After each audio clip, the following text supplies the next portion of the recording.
They didn't tell me I was excluded. They just assumed I would notice. I found out 3 weeks before Christmas, standing in my parents' dining room holding a glass of iced tea that had already gone warm in my hand. My mother was at the head of the table sorting cream-colored envelopes into neat stacks, her lips moving silently as she counted. 1, 2, 3, pause. Another stack slid to the side. My name was never said. That was the loudest part. So I asked, keeping my voice light, careful, the way I'd learned to speak in that house. What's the occasion? My mother didn't look up. Your sister's wedding invitations arrived early. We wanted to get ahead of the holiday rush. Wedding invitations. My sister Claire. The golden child. The one whose birthdays were never forgotten, whose mistakes were always explained away, whose tears moved mountains while mine barely stirred air. I waited. No one handed me an envelope. My father cleared his throat the way he always did when he was about to pretend nothing was wrong. It's going to be a big event, he said, very traditional. That's nice, I replied. When is it? My mother finally glanced at me, her eyes sharp but composed. The weekend before Christmas. The weekend before Christmas. I did the math instantly. I always did. I had learned early in life that timing mattered in our family. Timing decided who belonged and who didn't. And, I said slowly, where is it? She stacked the last envelope and smoothed the edges with her palm. At the Whitmore estate. That stopped me. The Whitmore estate wasn't just a venue, it was a statement. Old money. Generational power. The kind of place where women wore pearls and pretended they hadn't sharpened their smiles for decades. Claire was marrying into that world. Still, none of that explained the empty space in front of me. I set my glass down. I'm guessing mine got misplaced. Silence. My mother sighed as if I had asked an unreasonable question. Eleanor, she said, using my full name the way she only did when preparing to correct me. This is a very delicate situation. That phrase, delicate situation. It was what she said when I applied to colleges she didn't approve of. When I moved out at 22. When I refused to join the family business. When I asked questions that made her uncomfortable. I'm her sister, I said. How is that delicate? She folded her hands. You have a presence. There it was. You draw attention, she continued. People notice you. This wedding isn't about you. I stared at her, my chest tightening. I wasn't planning to make it about me. You don't have to plan it, she said calmly. It just happens. Claire sat beside her, eyes fixed on the table. She didn't look at me. She never did when it mattered. My father said nothing. I understand, I said, though I didn't. Not really. What I understood was the pattern. I had always been the variable they couldn't control. Too outspoken. Too direct. Too unwilling to disappear politely into the background. So I'm not invited, I said. My mother nodded once, relieved. It's better this way. Better for whom I wanted to ask, but I didn't. I picked up my purse and walked out of the house without another word. In the driveway, the cold air burned my lungs. I sat in my car and stared at the front door, half expecting someone to follow me. No one did. That was the moment something inside me shifted. Not exploded, shifted, quietly, like a lock clicking into place. I was done begging to be included. At the time, I didn't know that decision would cost them far more than an invitation. I was 29 years old, living alone in a modest apartment I paid for myself, working as a financial compliance analyst for a mid-sized firm in Illinois. Not glamorous. Not impressive enough for my parents' cocktail conversations. But I was good at what I did. Very good. And more importantly, I paid attention. The night of the so-called family-only Thanksgiving dinner, I stayed home. I ordered takeout. I poured myself a glass of wine. I told myself I didn't care. That was a lie. Around 9 in the evening, my phone buzzed. A message from my cousin Marissa.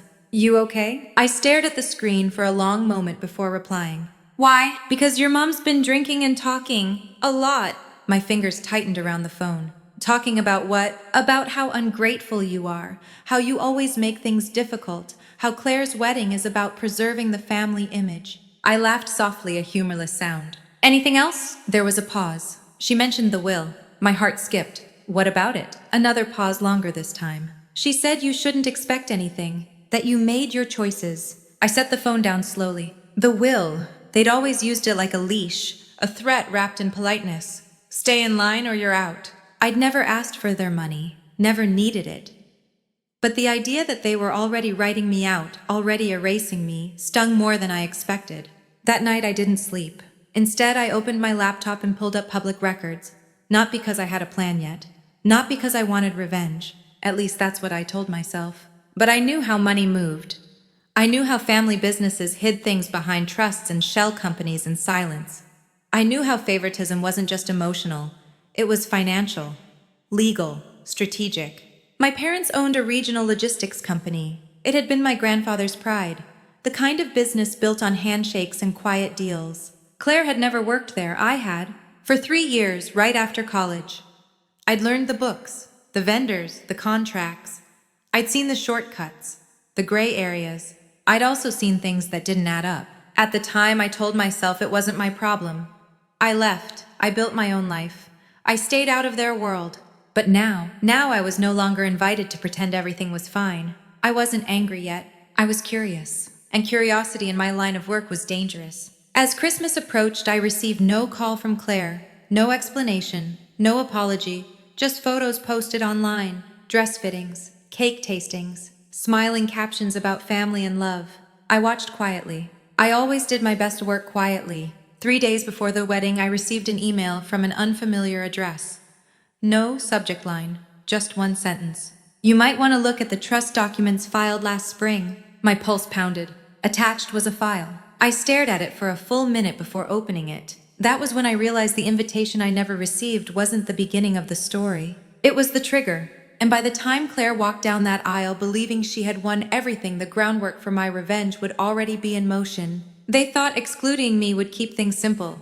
They had no idea how complicated I could be when I was finally free. I didn't open the attachment right away. That may sound strange, considering how badly my heart was pounding, but years in compliance had taught me one thing above all else. Information is only powerful if you know how to handle it. Panic wastes details.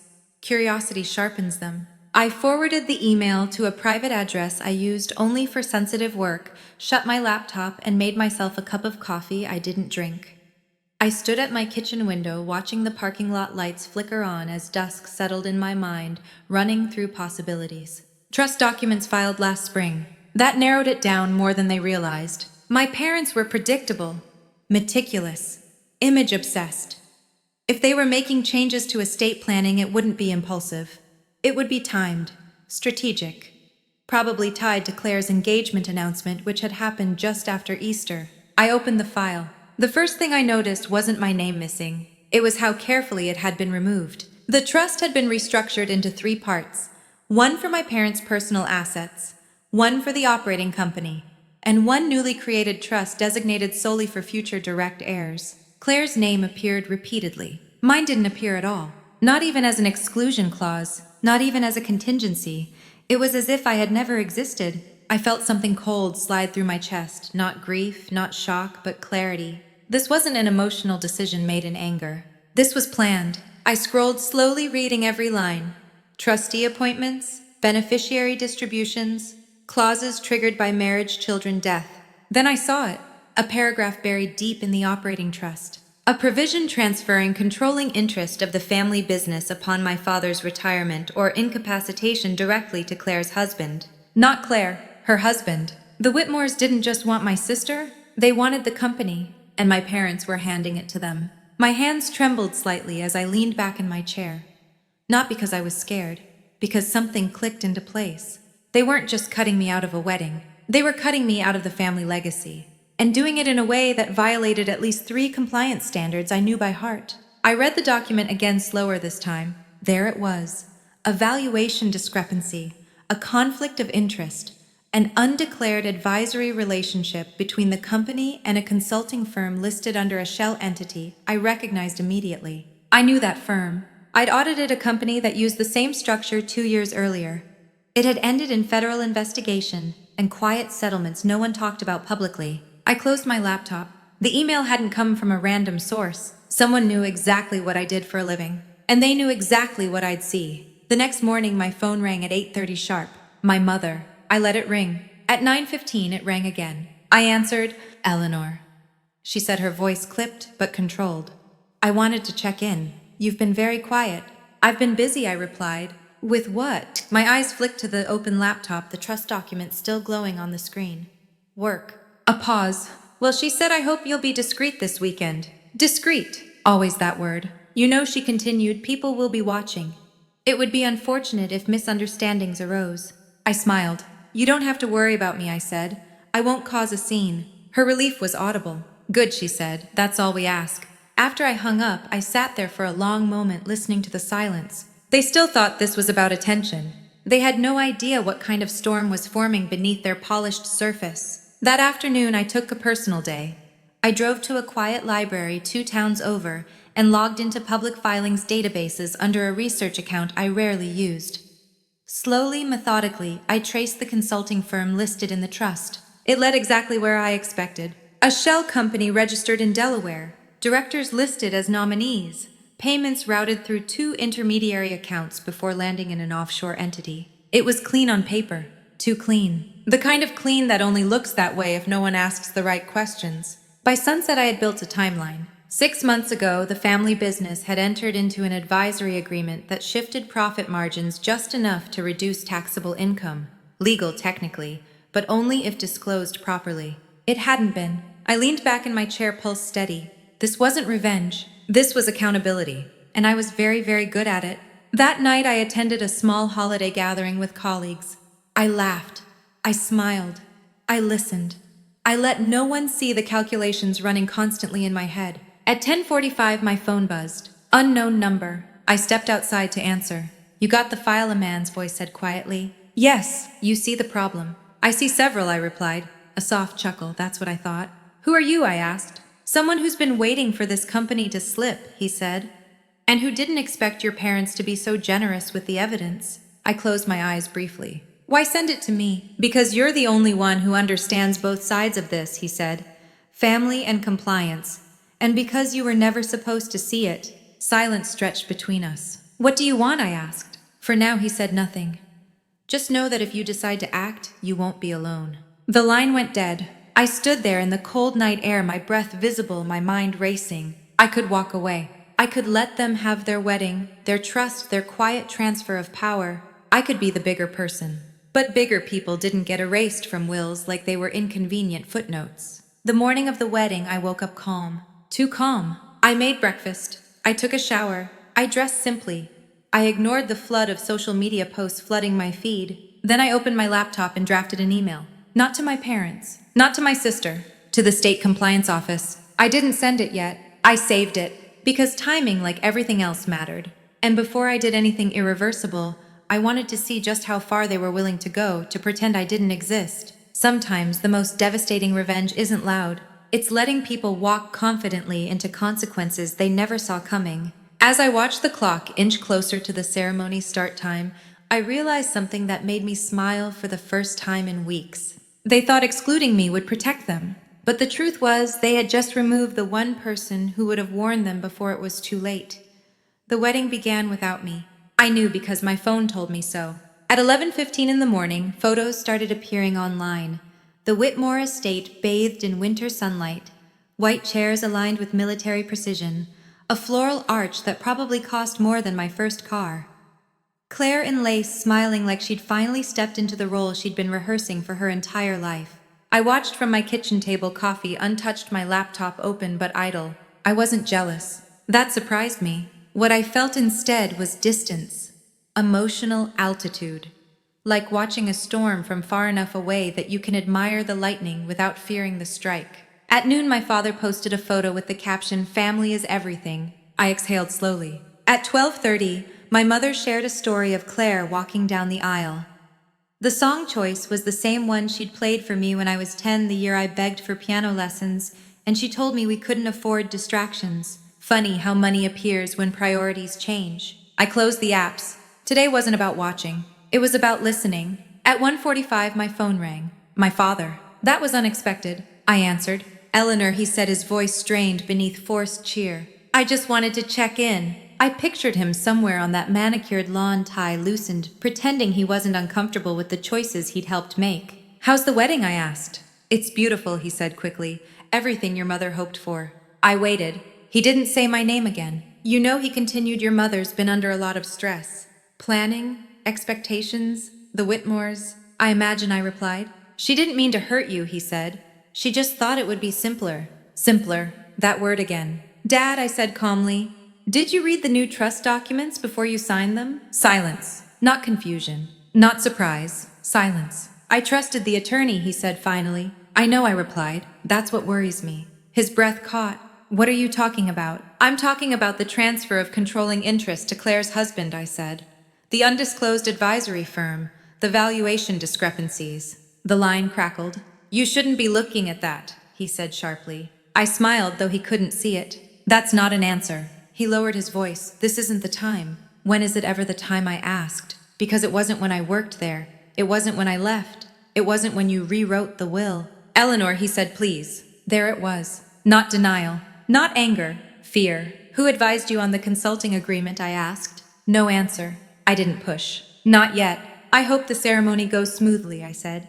Tell Claire congratulations. I hung up before he could respond. My hands were steady. That told me everything. At 2:30 the ceremony ended. At 3 the reception began. At 3:15 my phone buzzed again. This time it was Claire. I stared at her name, my thumb hovering over the screen. I answered. Where are you? She demanded, her voice sharp with adrenaline and champagne. At home. You didn't even text, she said. People are asking. I almost laughed. Who's asking? Our family, she snapped. The Whitmores. I wasn't invited, I reminded her gently. She scoffed. You know that wasn't personal. I closed my eyes. Claire, I said quietly, did you read the trust documents before you signed the prenup? What? She snapped.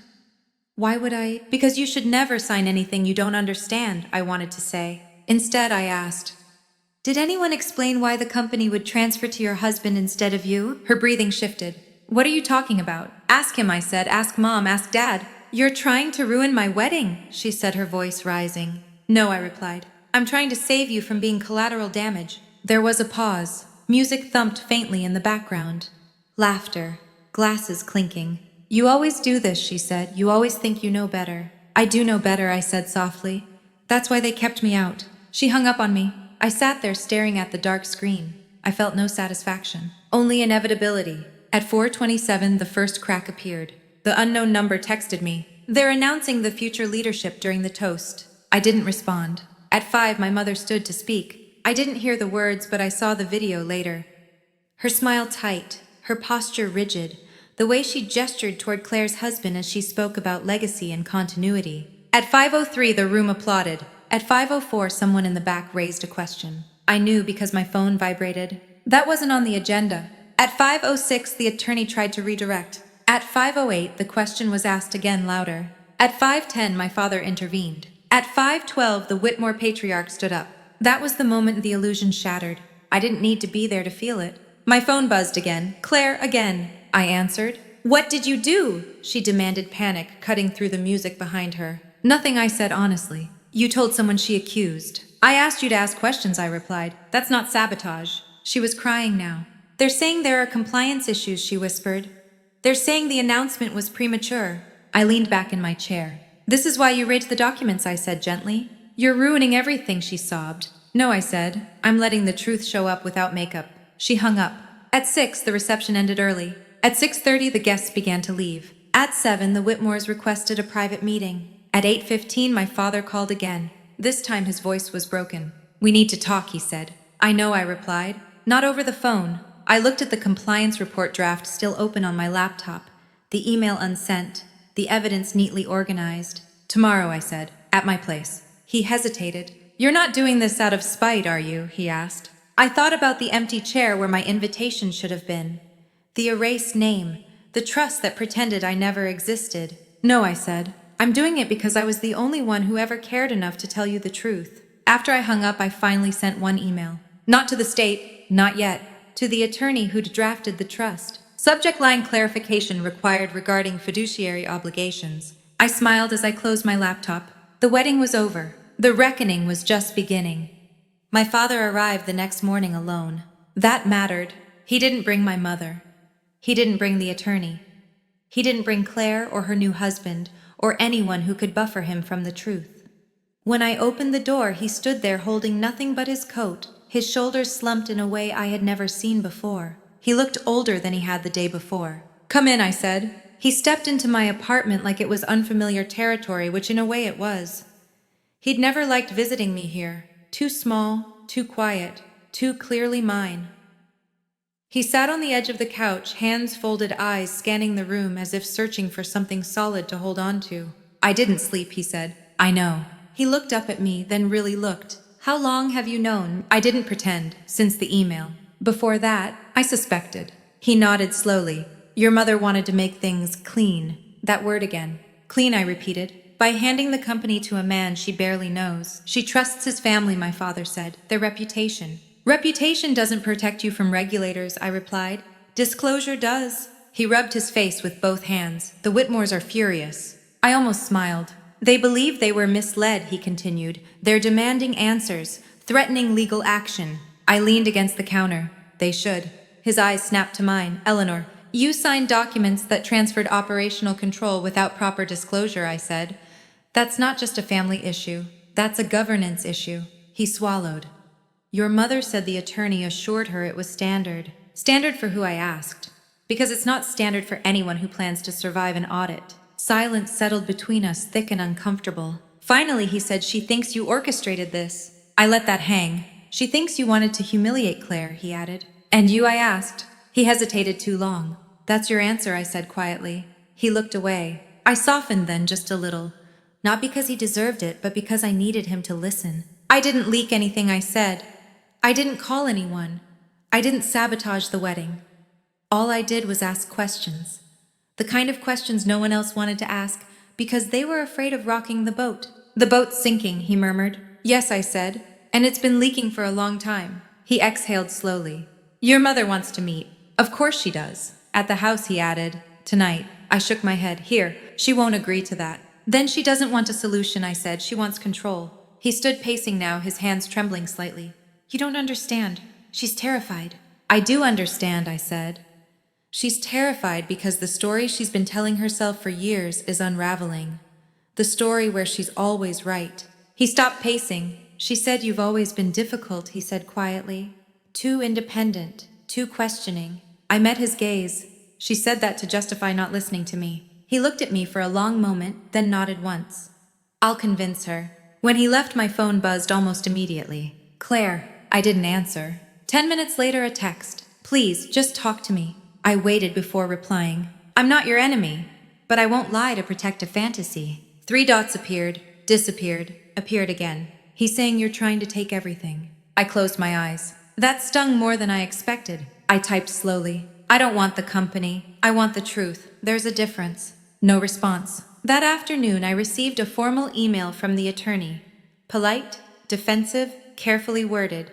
He requested a meeting to clarify misunderstandings. I forwarded it to my private address. Then I forwarded it to the compliance office, still unsent, because I wanted to see how far they would go before choosing honesty. By evening, my apartment felt charged like the air before a storm. I set out 3 chairs at my small dining table. 1 for my mother, 1 for my father, 1 for me. No head of the table. That was intentional. They arrived together just after 7. My mother didn't hug me. She didn't even look at my face at first. Her eyes scanned the room, taking in the lack of grandeur, the absence of witnesses. This is highly inappropriate, she said. Sit, I replied calmly. My father did.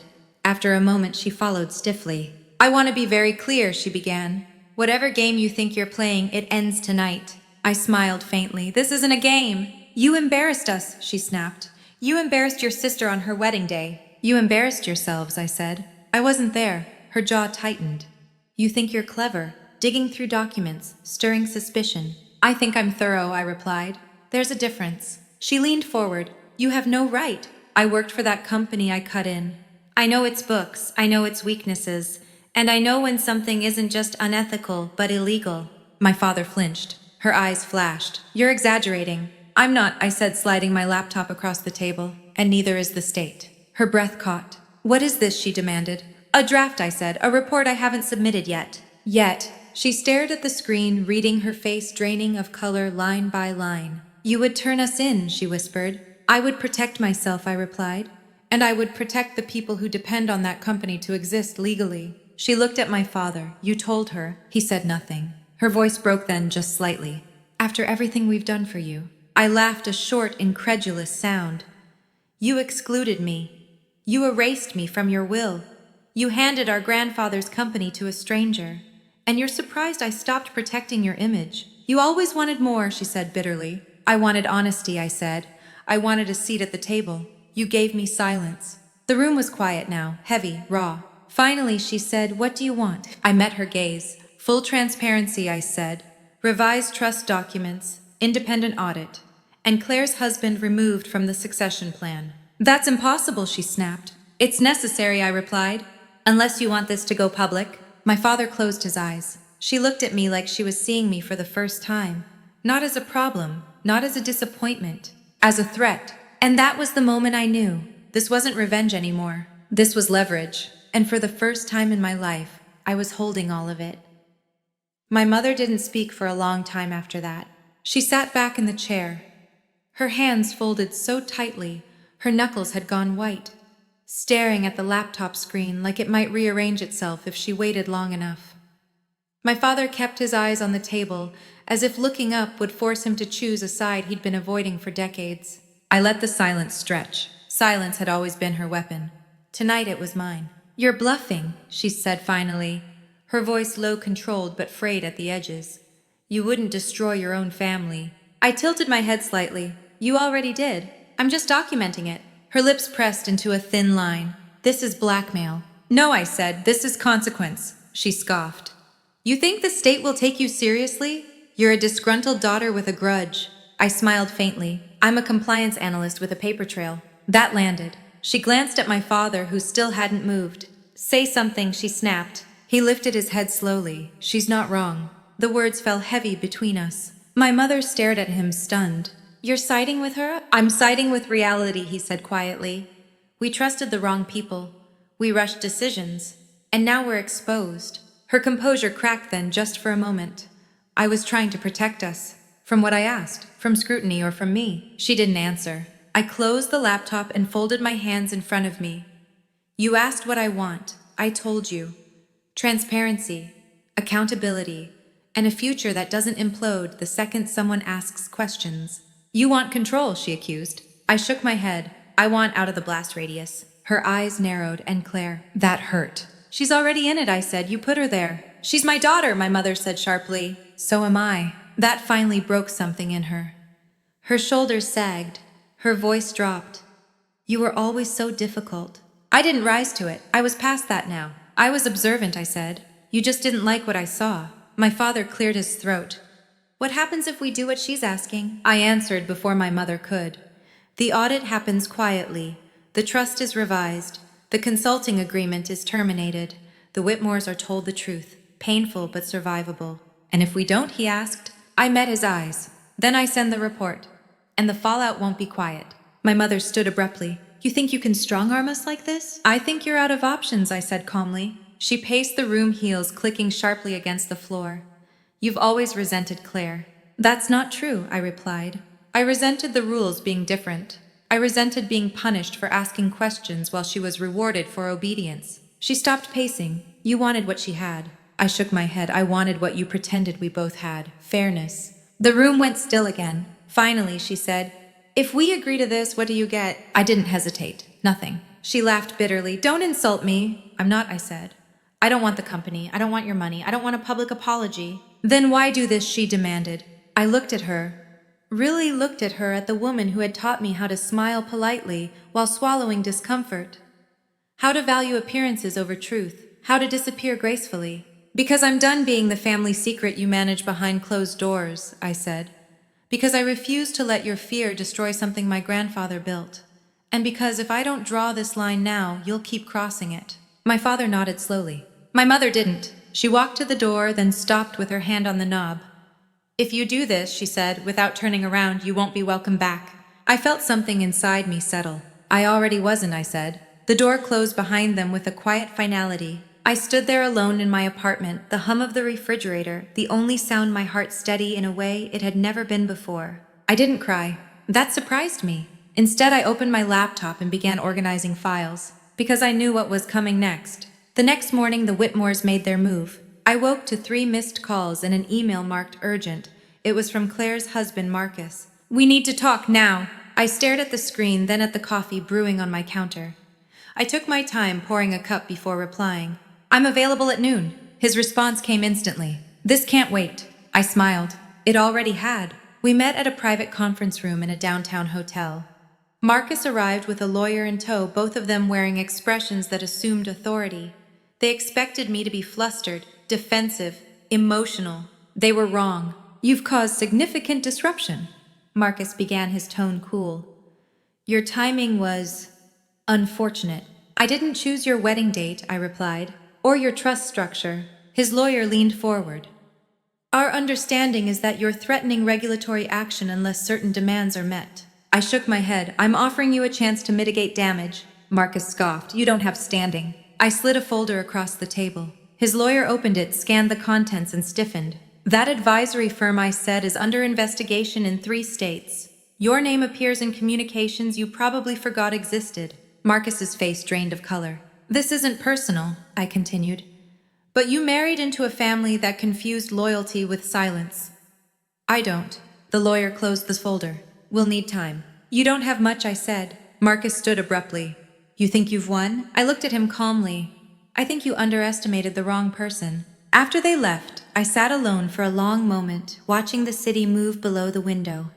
Cars, people, lives continuing, unaware of the quiet implosion happening behind polished doors. I sent one more email that afternoon, to the compliance office, still unsent, because revenge isn't about speed, it's about precision. And the final cut hadn't even been made yet. By the end of that week, everyone was pretending nothing was wrong. That was my mother's favorite strategy. Smile, host, distract. If you kept the table set and the calendar full, problems had a way of disappearing, or at least that's what she believed. But compliance doesn't care about table settings. It cares about records. On Monday morning, my phone rang at 8 sharp. The caller ID displayed a state number I recognized instantly. I stepped onto my balcony before answering, the cold air biting my cheeks, grounding me. Ms. Hale, a woman's voice said, calm, professional. This is Investigator Susan Rowland from the State Compliance Office. We received an inquiry that included your name. I closed my eyes briefly. Yes, we'd like to ask a few questions, she continued. Off the record for now. For now. That's fine, I said. The call lasted 40 minutes. She didn't ask anything dramatic, no accusations, just timelines. Who worked where, who signed what, who knew whom. At the end, she paused. You're very thorough. I try to be, I replied. We may need you to submit documentation, she said, if and when this moves forward. When, not if. After we hung up, I stood there watching my breath fog the air. I felt calm, but beneath it was something else. Momentum. Once things like this started moving, they didn't stop easily. That afternoon, Claire showed up at my door, unannounced. I opened it to find her standing there, coat half buttoned, eyes red, makeup hastily reapplied. She looked smaller than I remembered, not younger, smaller. Can I come in? She asked. I stepped aside. She walked into my apartment like she was entering a stranger's life. She glanced around, taking in the bookshelves, the quiet order, the framed photo of our grandfather I kept on my desk. You never told me how much you hated us, she said suddenly. I turned slowly. I don't hate you. She laughed, sharp and bitter. Then what is this? This, I said, is what happens when secrets meet daylight. She crossed her arms. Marcus says you're trying to destroy his career. Marcus tied his career to a structure that wasn't legal, I replied. That's not my doing. You could have warned us privately, she snapped. I tried, I said. You hung up on me. She flinched. Silence filled the room, thick with years of unspoken resentment. Mom hasn't slept, she said finally. She keeps saying you're punishing her. I shook my head. I'm stopping her from punishing everyone else. Claire sat on the couch, her shoulders slumping. I didn't know, she whispered. About the trust, about the consulting firm, about any of it. I know. She looked up at me, eyes shining with tears. They made it sound like you were being dramatic, like you always are. I sat across from her. That's how they've kept control. By making my questions seem emotional instead of factual. She swallowed hard. What happens now? I didn't sugarcoat it. There will be an audit. Quiet at first, then louder if things don't line up. And us, she asked. My marriage. I hesitated, choosing my words carefully. That depends on how much Marcus knew. Her jaw tightened. He knew more than he admitted. There it was. She pressed her palms to her eyes. I feel stupid. You're not, I said. You were raised to trust them. She laughed weakly. And you were raised not to. I smiled faintly. Someone had to notice. She stayed for another hour. We didn't resolve everything. That wasn't possible. But when she left, she hugged me. Really hugged me. For the first time in years, it felt like we were sisters again, instead of rivals forced into roles neither of us chose. 2 days later, the audit began. Officially, it was a routine compliance review. Unofficially, it was a controlled detonation. The company's bank accounts were frozen temporarily, vendor payments delayed, employees reassured with scripted emails. My father called me every night, his voice tight with stress. "Your mother wants to know if you're happy now." That question followed me everywhere. Was I happy? No. But I was honest, and that mattered more. On Friday afternoon, I received an email marked confidential. It was from investigator Rowland. "We've identified significant irregularities. This will escalate." I read it twice. Then I forwarded it to my mother. No message, no commentary, just the truth. Her response came minutes later. "You've made your point." I stared at the words, my jaw tightening. This was never about making a point. It was about ending a pattern. That evening, Marcus called again, this time without the lawyer. "Please," he said, his voice stripped of arrogance. "Let's talk." I agreed. We met at the same hotel conference room. He looked different now. Pale, tired, the confidence gone. They're looking at everything he said. My firm, my emails, my accounts. "I know," I replied. "You could still stop this," he said. "Pull back, say it was a misunderstanding." I leaned forward slightly. "You married into a family that thought silence was protection," I said. "It's not." His voice cracked. "You don't understand what this will cost me." I met his gaze. "I understand exactly what it costs to be erased." He slumped back in his chair. "I won't lie for you," I said. "Not anymore. When I left, the city felt different, sharper, clearer, like a storm had passed and washed everything down to its bones. That night, I sat at my desk and finally sent the compliance report. No anger, no hesitation, just truth documented and delivered. The next morning, the headlines hadn't hit yet, but they would.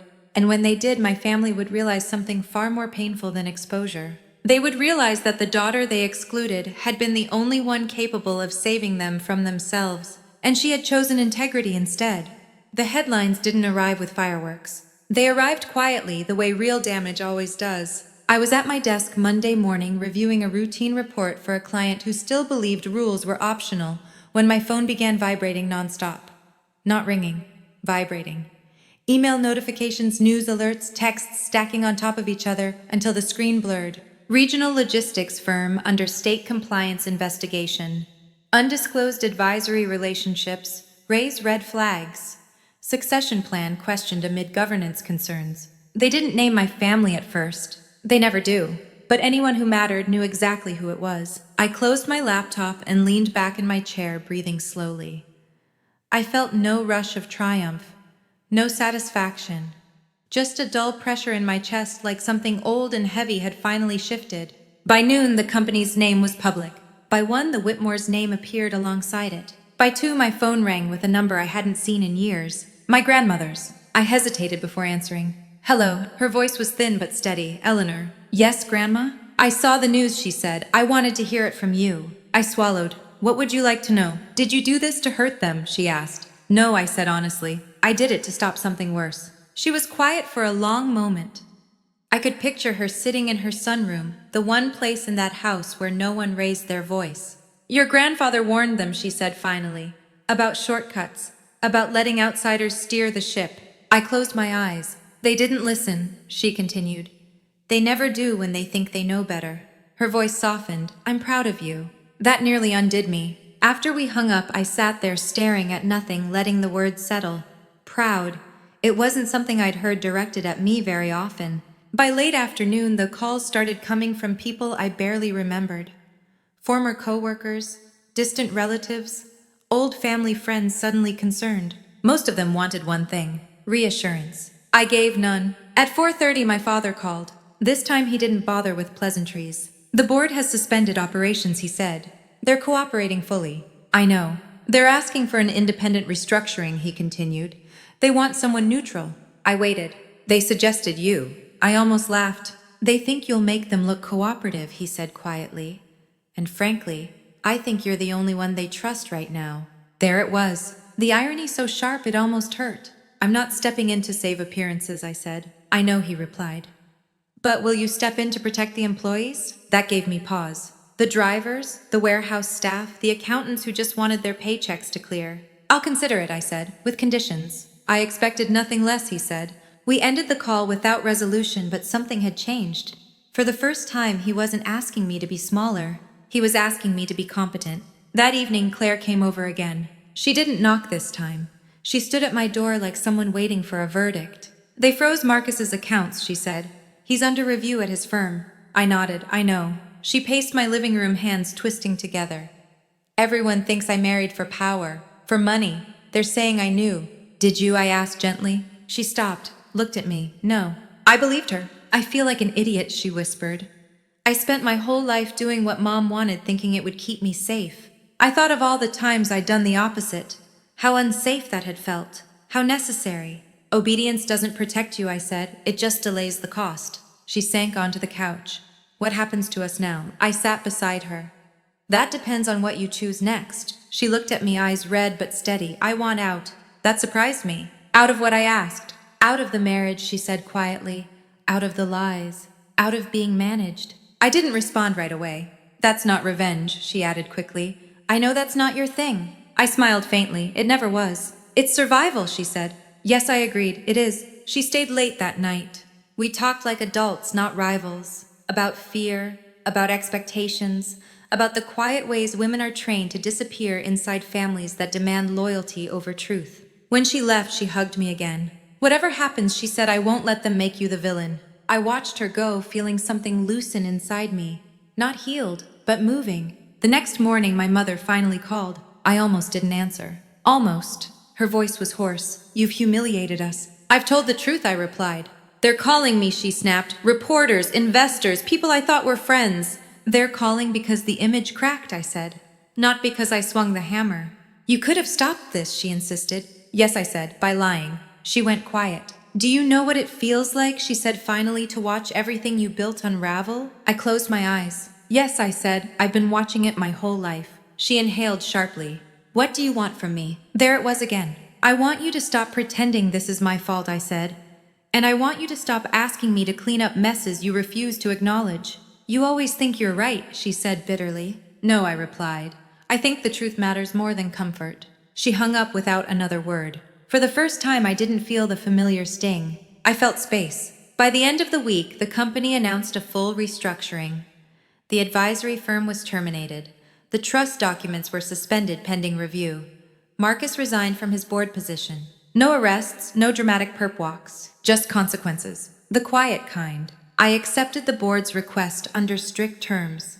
Limited scope, full transparency, independent oversight. I wasn't there to save the family name. I was there to make sure no one else paid for their mistakes. Late one night, as I sat alone reviewing the first restructuring draft, I realized something that startled me. This wasn't revenge. Revenge is about making someone feel what you felt. This was about refusing to carry what they handed me. And in doing that, I had changed the balance of power forever. The tables hadn't just turned. They'd been rebuilt. And the people who once excluded me were now waiting to see what I would decide next. Power doesn't announce itself when it shifts. It tests you. 3 days after the restructuring agreement was signed, I received an invitation that told me exactly how much the ground beneath them was still moving. It came in the form of an email marked private and confidential, sent from a consulting firm I didn't recognize at first glance. Polished language, respectful tone, no spelling errors, no desperation. They wanted to meet, not about the company, not officially. About me? I didn't respond immediately. I forwarded it to my private folder and went on with my day. I reviewed payroll protections for the warehouse staff. I approved a temporary vendor bridge to keep shipments moving. I answered questions from regulators who appreciated that I answered plainly without defensiveness. By evening, the same firm emailed again. We believe your perspective would be invaluable. There may be opportunities beyond your current scope. That was when I recognized the pattern. This wasn't about fixing damage. This was about containment. I agreed to meet them the following afternoon at a quiet restaurant just outside the city. Neutral territory, no cameras, no witnesses. 2 men were already seated when I arrived, both in their early 40s. Both relaxed in the way people are when they believe they hold leverage. They stood politely, smiled, offered a chair. Ms. Hale, one said, "Thank you for coming." You said you wanted to discuss opportunities, I replied. I have an hour. That will be plenty, the other said. They spoke first about my work, my reputation, my measured response under pressure, compliments carefully chosen to feel earned. Then the pivot.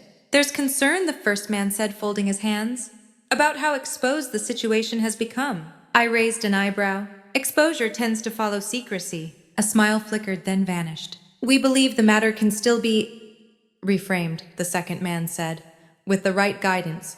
And what would that guidance require, I asked. They exchanged a glance. Discretion, the first said. Cooperation, a unified narrative. I leaned back slightly. You're asking me to soften the truth. Contextualize it, he corrected. For the sake of stability. There it is, I said quietly.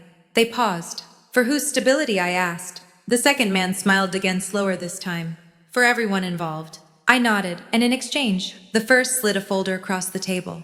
Inside was an offer letter. A senior advisory role, national reach, 7 figures annually, non-disclosure clauses so thick they felt like walls. My name printed cleanly at the top. You'd be well compensated, he said, and well protected. Protected. That word landed heavier than any threat. You want me quiet, I said. We want you aligned, he replied. I closed the folder and slid it back. No, I said simply. They stiffened. Think carefully, the first man said. You're standing in the middle of forces that don't like unpredictability.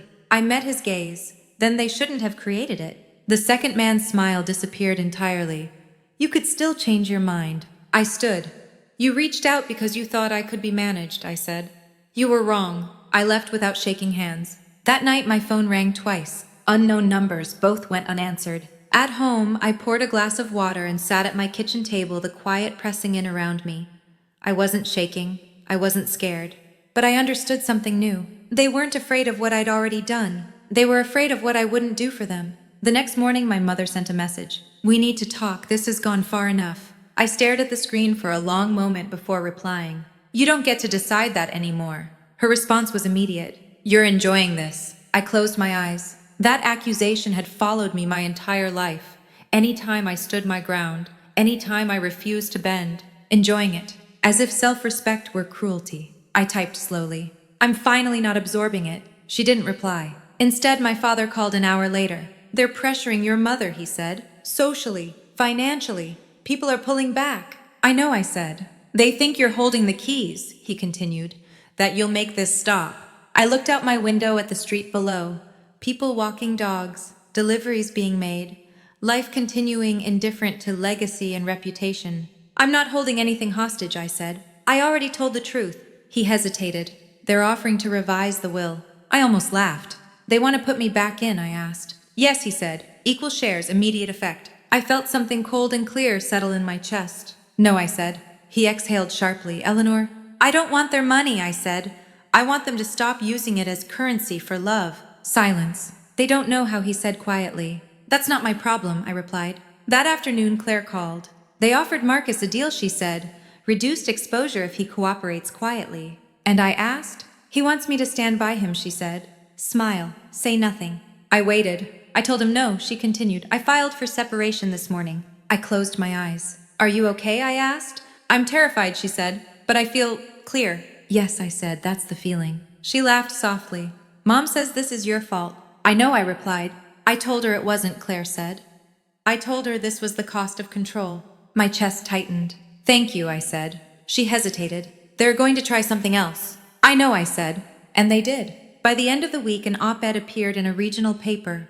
Anonymous sources. Carefully framed language. A story about a disgruntled former employee and family tensions complicating a business transition. They never named me. They didn't have to. I read it once, then again, and I smiled. Because every sentence revealed more than it concealed. Every attempt to minimize me made one thing clearer. I was no longer invisible. That evening I drafted a single-page statement. Factual, calm, precise. No emotion, no accusations. I sent it to the regulators. Then I sent it to the board. And finally, I sent it to the consulting firm that had tried to buy my silence. Subject line clarification. The message was short. I will not participate in narrative management. Any further contact should be directed through counsel.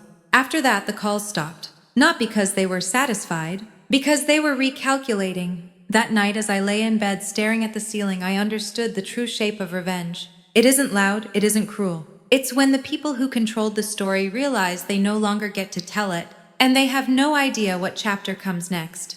The subpoena arrived on a Tuesday, not by courier, not with drama, just a certified envelope slipped into my mailbox like any other piece of mail. The weight of it felt heavier than paper should. I stood in the hallway of my apartment building, keys still in my hand, and read the return address twice before opening it. State Oversight Committee. I didn't feel fear. I felt relief. Because subpoenas mean the truth is no longer optional. Inside were requests I had expected and a few I hadn't.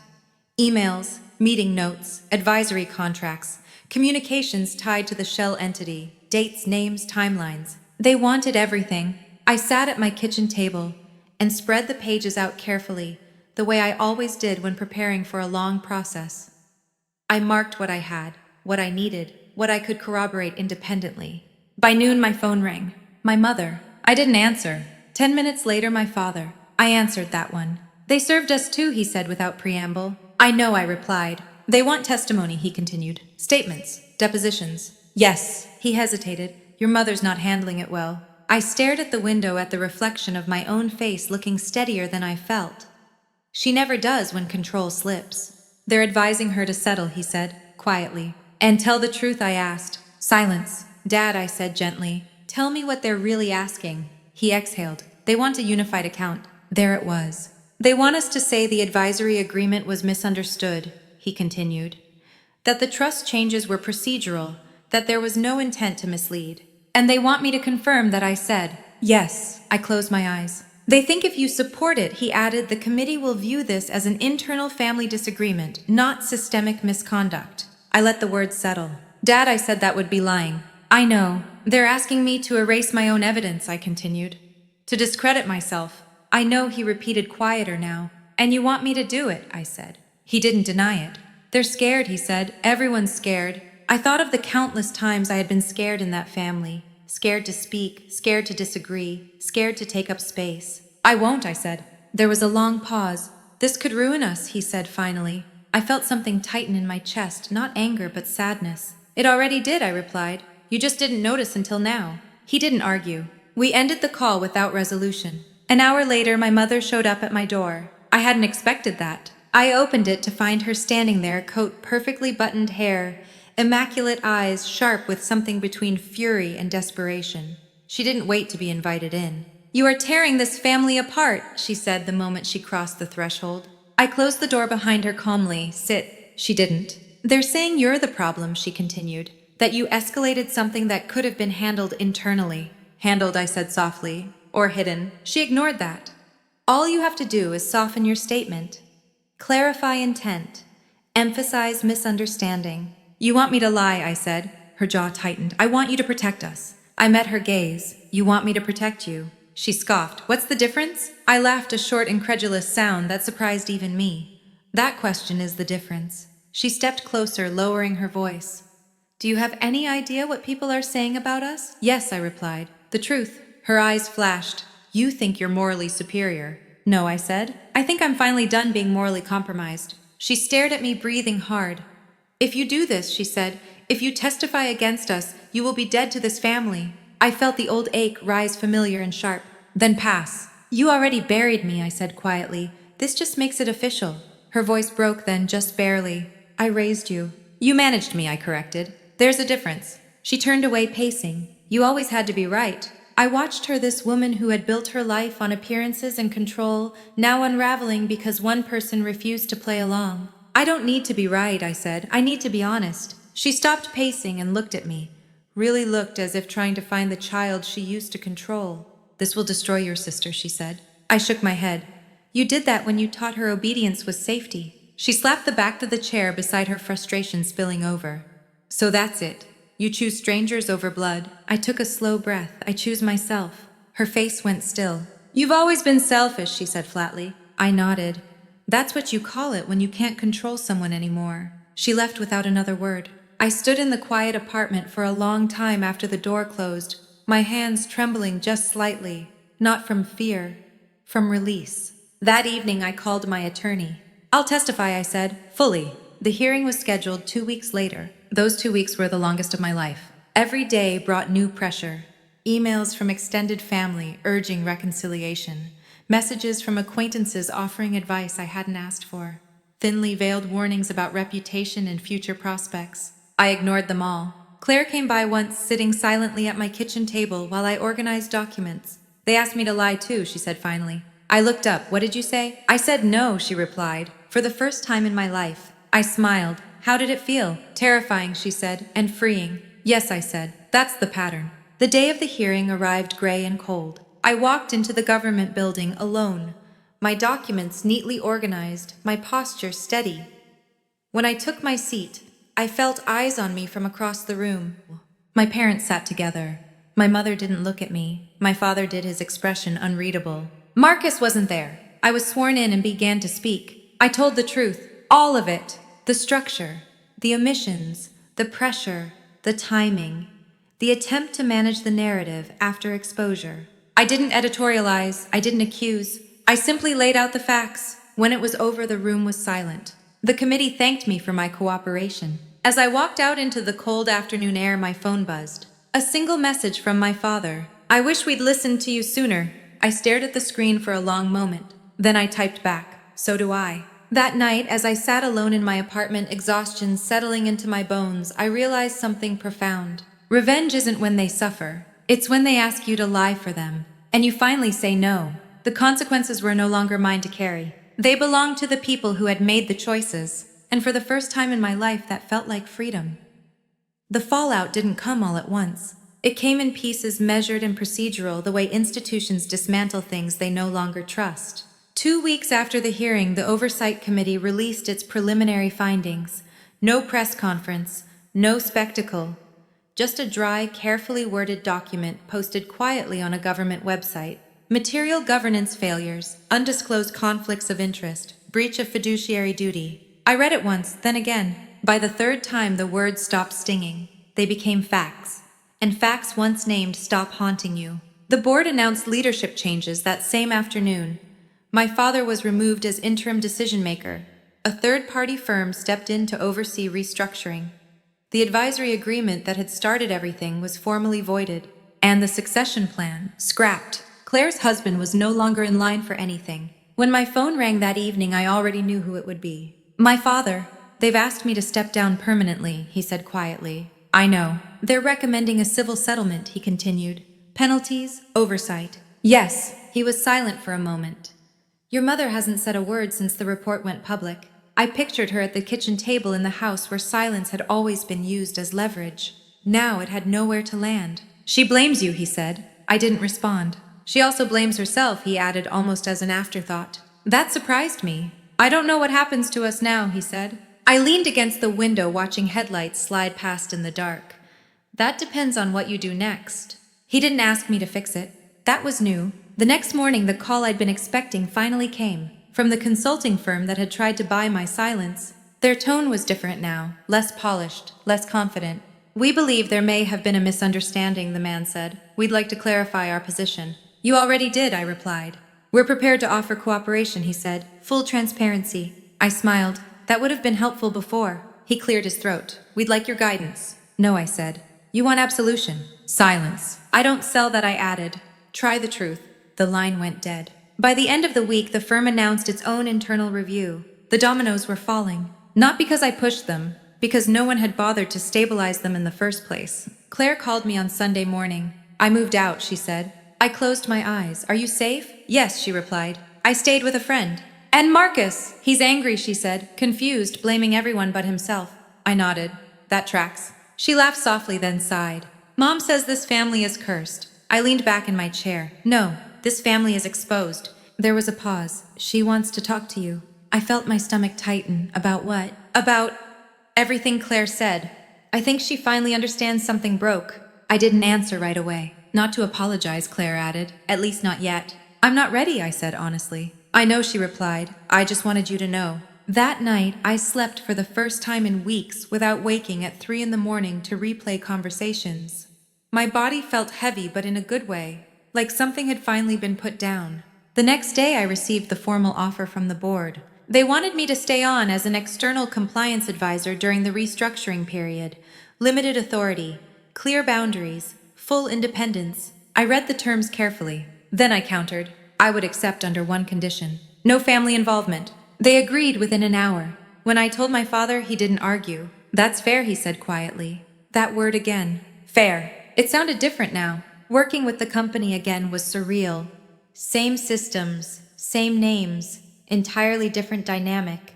No one dismissed my questions. No one rolled their eyes when I asked for documentation. They listened, and when they didn't like the answers, they dealt with it. That was accountability, not punishment, not revenge, just reality enforced. A month later, the civil settlement was finalized. No jail time, no criminal charges, but the penalties were substantial, financially, reputationally, structurally. My parents' net worth took a hit they hadn't planned for.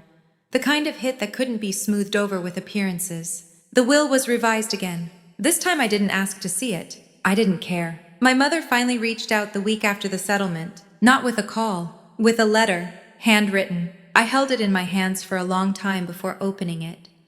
Her handwriting was precise as always, the loops and lines carefully controlled. She wrote about pressure, about fear, about wanting to protect what she'd built. She didn't apologize. Not really. But she acknowledged something she never had before. She wrote, "I didn't listen to you because you frightened me. You still do. But now I understand why." I folded the letter and set it down. It wasn't forgiveness, but it was a crack. And sometimes that's enough to let light in. That evening, Claire came over with a bottle of wine. We sat on my couch, shoes kicked off, the quiet, comfortable between us. "I don't know who I am without all of this," she said. I smiled gently. "You get to find out." She nodded, tears welling. "You always seem so sure of yourself." I laughed softly. I wasn't. I just stopped pretending uncertainty meant weakness. She leaned her head on my shoulder. "Thank you for not lying." I closed my eyes. "Thank you for choosing yourself." As the weeks passed, life didn't magically become perfect. There were awkward holidays, long silences, family gatherings that never quite happened. But something fundamental had changed. No one asked me to be smaller. No one asked me to smooth things over. And when they spoke about me, they did so carefully. Not because they feared me, but because they finally understood I wouldn't disappear to make them comfortable.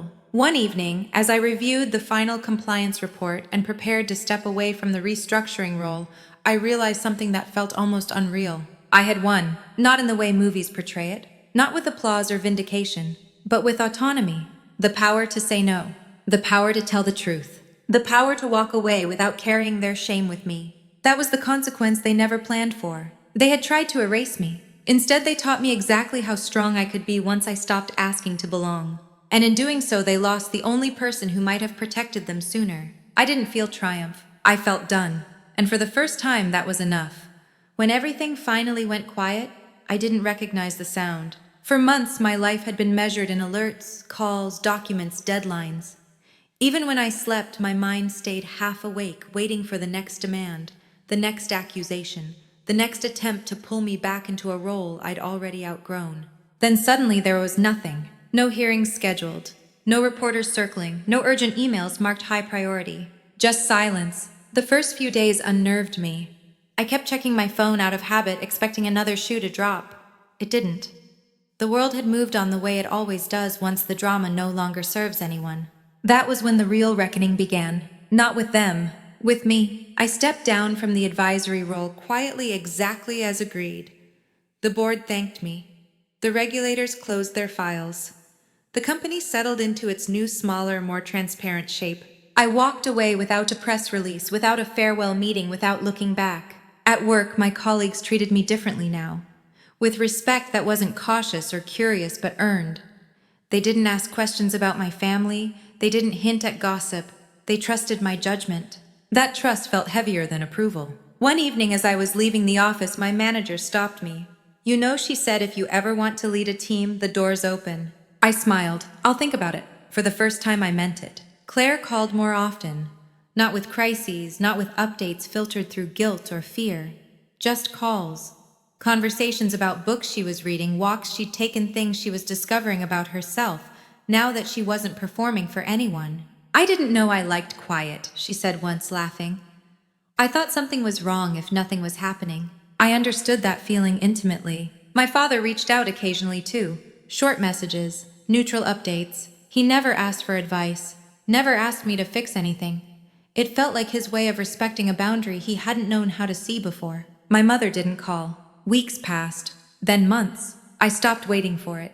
I started filling my evenings with things that had nothing to do with vigilance or defense.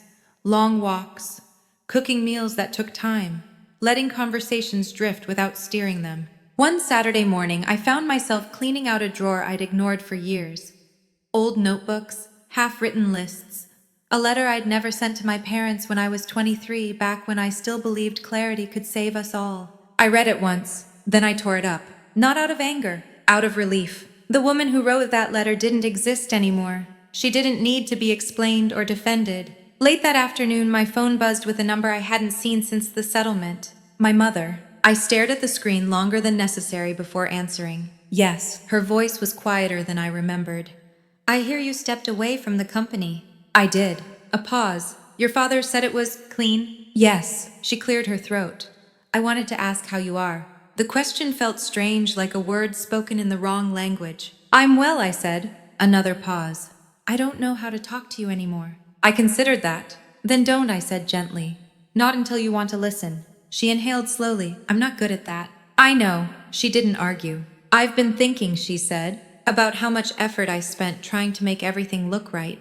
I said nothing. And how little time I spent asking if it was, she continued. Her voice faltered. I didn't protect you, she said. I protected my idea of order. The words landed carefully, like glass set down instead of dropped. I don't know what to do with that now, she admitted. I leaned back on the couch, eyes closed. You sit with it. Silence stretched between us, not hostile, just unfamiliar. I don't expect forgiveness, she said. I'm not offering absolution, I replied. I'm offering distance. She exhaled a shaky sound. That might be the kindest thing you've ever given me. We ended the call without resolution, without promises, without demands. And that felt right. That night I slept deeply. No dreams, no rehearsals, just rest. The next morning I woke up with a thought that startled me with its simplicity. I wasn't angry anymore. Not at my parents, not at my sister, not even at myself. Anger had been a tool for survival, a signal, a motivator. But I didn't need it now. I went for a walk through my neighborhood, watching leaves turn, noticing how life kept shifting even when no one was watching. I passed a park where a woman sat on a bench, laughing into her phone unguarded. I wondered what story she was living inside. For the first time in a long while, I wasn't measuring myself against anyone else's narrative. That afternoon, an email arrived from a professional association I respected. They wanted me to speak at a small conference. Topic: ethical decision-making under personal pressure. I read the invitation twice. Then I accepted. Not because I wanted visibility. Because I wanted to tell the truth plainly, without dressing it up as triumph. That evening, Claire came over with takeout. We sat on the floor eating from containers, laughing about something trivial. Halfway through the meal, she looked at me and said, "You know, you didn't just change what happened. You changed what's possible." I raised an eyebrow. That sounds dramatic. She smiled. It is, but it's also true. Later, after she left, I sat alone with the quiet again. This time, it didn't feel empty.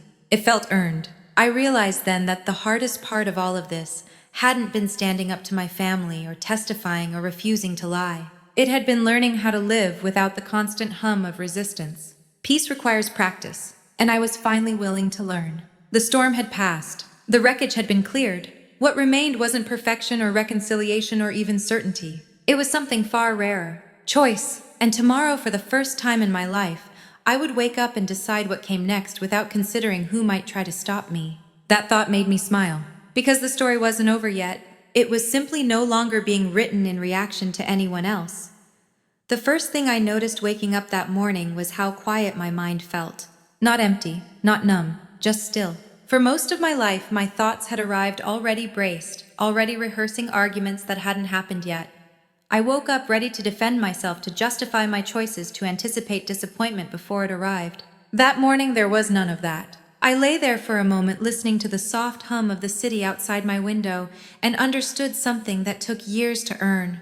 The fight was over. Not because everyone agreed with me, not because the past had been fixed or rewritten, but because I had stopped needing their permission to exist as I was. I got out of bed and made coffee slowly, deliberately. No rushing, no checking my phone every few seconds. When I finally looked at it, there were messages waiting, but none urgent. A note from my manager confirming the conference details. A text from Claire asking if I wanted to walk later.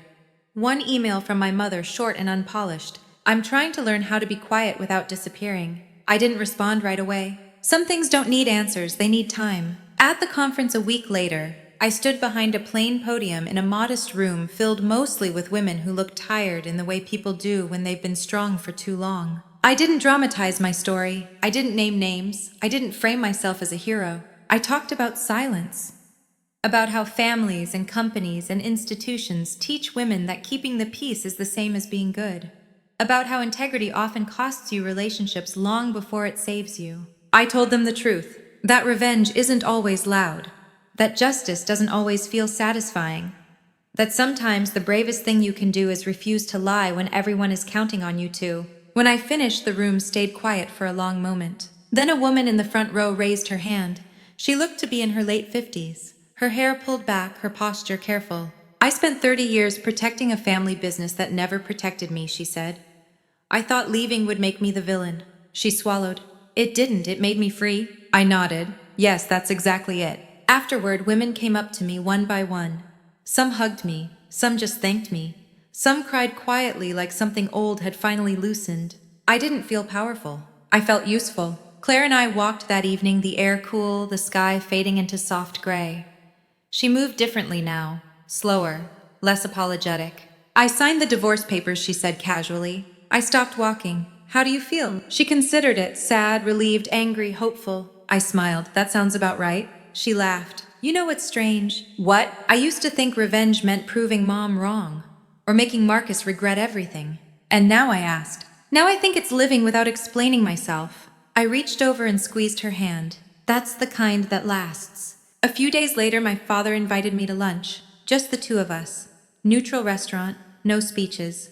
He looked smaller somehow, not weaker, just more honest. I wanted to say something, he said once we'd ordered, without asking anything in return. I waited. I failed you, he said quietly. Not because I didn't love you, but because I was afraid of conflict, and I let that turn into avoidance. I took a breath. I know. I don't expect forgiveness, he continued.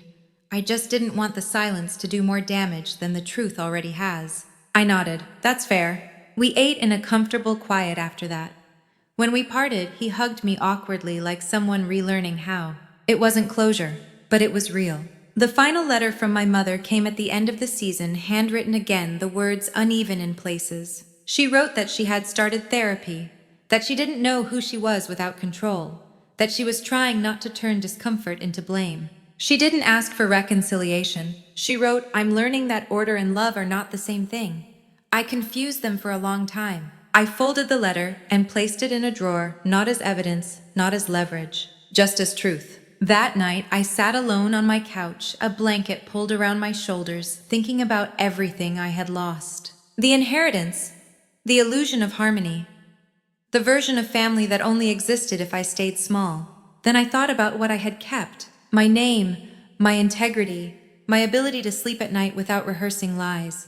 I had kept my voice. That was the revenge. Not punishment, not humiliation, not watching them fall, but refusing to disappear so they could stay comfortable. The next morning I woke early and opened my laptop not to check emails but to write. Not reports, not statements, just words. I wrote about exclusion, about being labeled difficult, about the moment you realize fairness isn't coming unless you insist on it.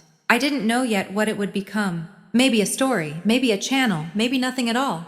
But I wrote anyway, because some stories don't exist to fix the past. They exist to remind someone else that they're not crazy for wanting dignity. Before I closed the file, I typed one final line. You are not too much, you were just never meant to be controlled. If this story resonated with you, if you've ever been told to stay quiet to keep the peace, I hope you'll stay with me.